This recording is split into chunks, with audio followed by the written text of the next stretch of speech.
Página 26. Libro primero. Sección 4. La causalidad une el espacio con el tiempo. Quien haya conocido la forma del principio de razón que se manifiesta en el tiempo puro como tal y en la que se basa toda numeración y cálculo, habrá conocido con ello toda la esencia del tiempo. Este no es más que justamente aquella forma del principio de razón y no tiene ninguna otra propiedad. La sucesión es la forma del principio de razón en el tiempo, la sucesión constituye toda la esencia del tiempo. Quien además haya conocido el principio de razón tal y como rige en el espacio intuido en forma pura, ha agotado con ello toda la esencia del espacio, pues este no es en su totalidad más que la posibilidad de las determinaciones recíprocas de sus partes a la que se denomina situación. Su examen en detalle y la formulación de los consiguientes resultados en conceptos abstractos para una aplicación más cómoda constituyen el contenido de toda la geometría. Del mismo modo, quien haya conocido aquella forma del principio de razón que domina el contenido de aquellas formas, el tiempo y el espacio, su perceptibilidad, es decir, la materia, o sea, quien haya conocido la ley de la causalidad, ese habrá conocido toda la esencia de la materia en cuanto tal, pues esta no es en su totalidad sino causalidad, como cualquiera comprende inmediatamente en cuanto reflexiona. En efecto, su ser es su obrar, ningún otro ser de la misma se puede ni siquiera pensar. Solamente en cuanto actúa llena el espacio y llena el tiempo, su acción sobre el objeto inmediato, que es el mismo materia, condiciona la intuición, en la que solo ella existe. La consecuencia de la acción de un objeto material sobre otro no se conoce más que en la medida en que el último actúa ahora de manera distinta que antes sobre el objeto inmediato, y consiste únicamente en eso. Causa y efecto son, pues, la esencia de la materia, su ser es su obrar. Los detalles al respecto se encuentran en el Tratado sobre el Principio de Razón sección 21.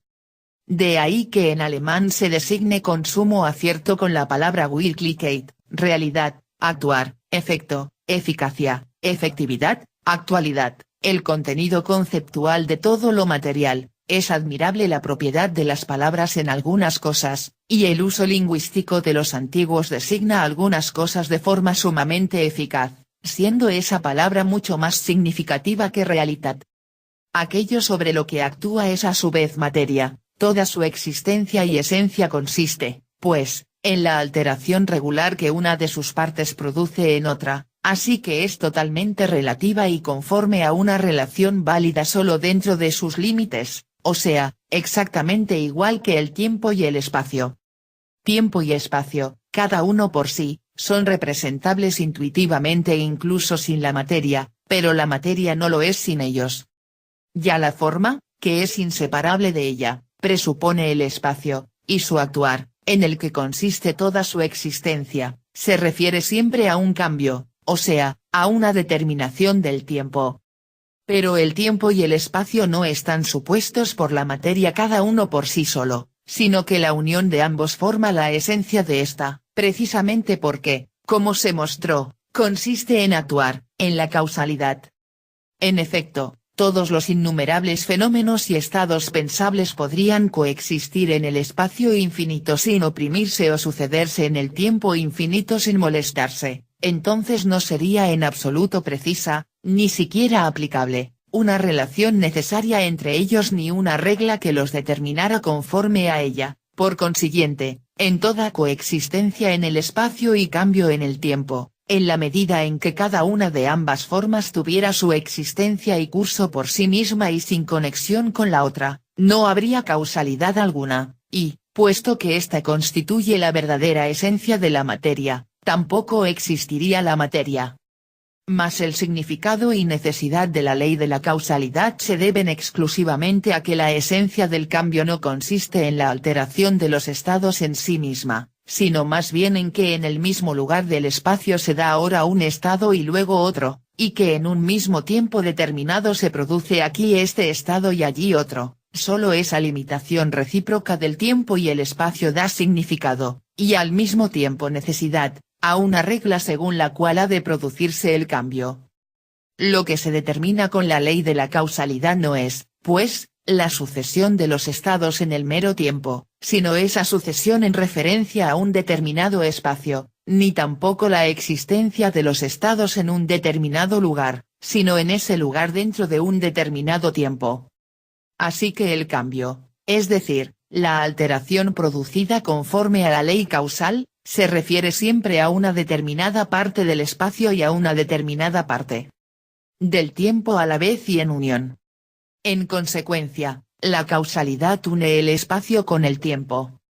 Pero hemos descubierto que toda la esencia de la materia consiste en actuar, o sea, en la causalidad, por consiguiente, también en ella el espacio y el tiempo han de estar unidos, es decir, que ha de soportar en sí misma al mismo tiempo las propiedades del tiempo y las del espacio, por muy antagónicos que sean ambos, y ha de unificar en sí misma lo que en cada uno de ellos por separado es imposible, o sea, el inestable flujo del tiempo con la rígida e invariable persistencia del espacio, recibiendo de ambos la divisibilidad infinita.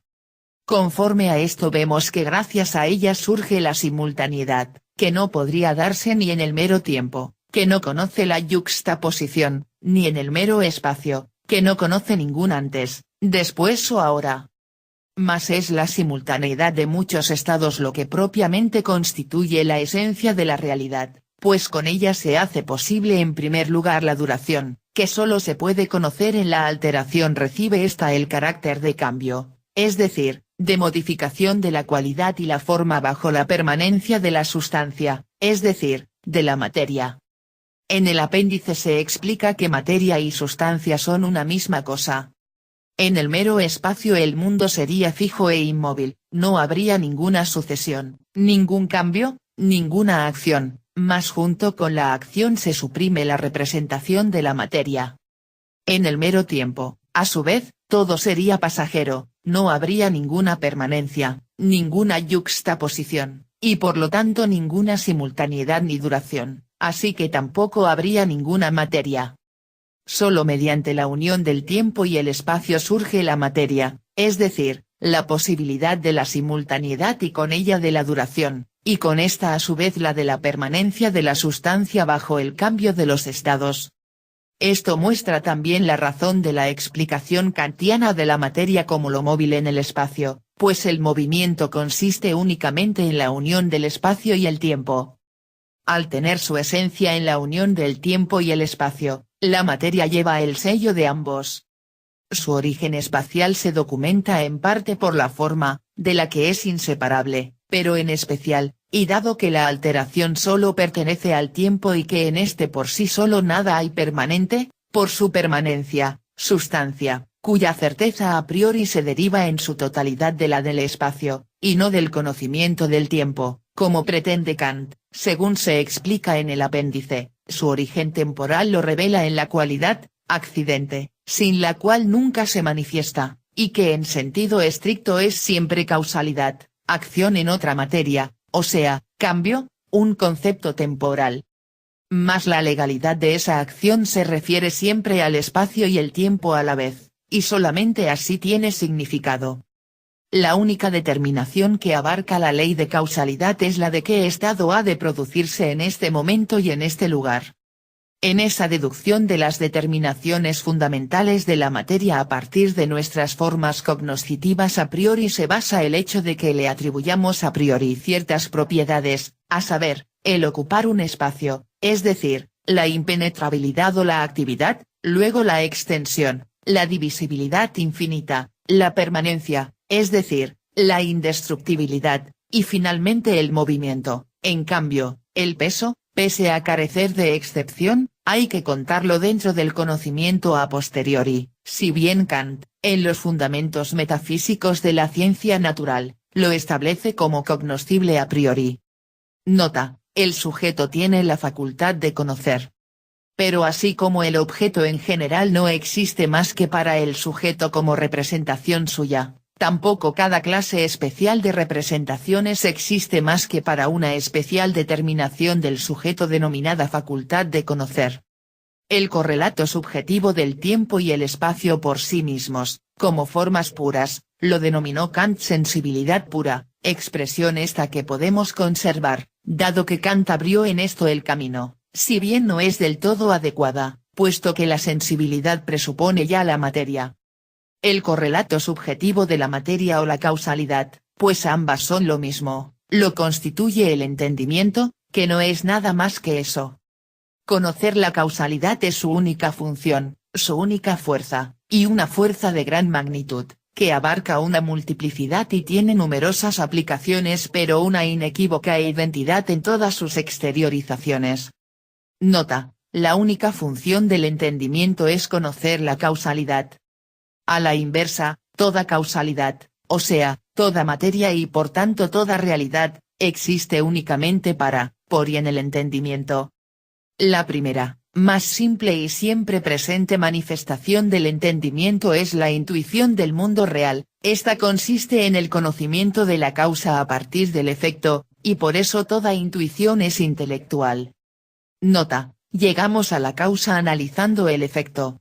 Si no hay causa, no hay efecto. Pero nadie podría llegar a ella si no conociera inmediatamente algún efecto del que servirse como punto de partida. Nota: para conocer algo, ocupamos referencias. Tal punto de partida lo constituye la acción sobre los cuerpos animales. En esa medida, estos son los objetos inmediatos del sujeto, la intuición de todos los demás objetos está mediada por ellos. Los cambios que experimenta cada cuerpo animal son conocidos inmediatamente, esto es, sentidos, y al referirse inmediatamente ese efecto a su causa, nace la intuición de ésta como objeto. Nota: siento algo, significa que soy un cuerpo.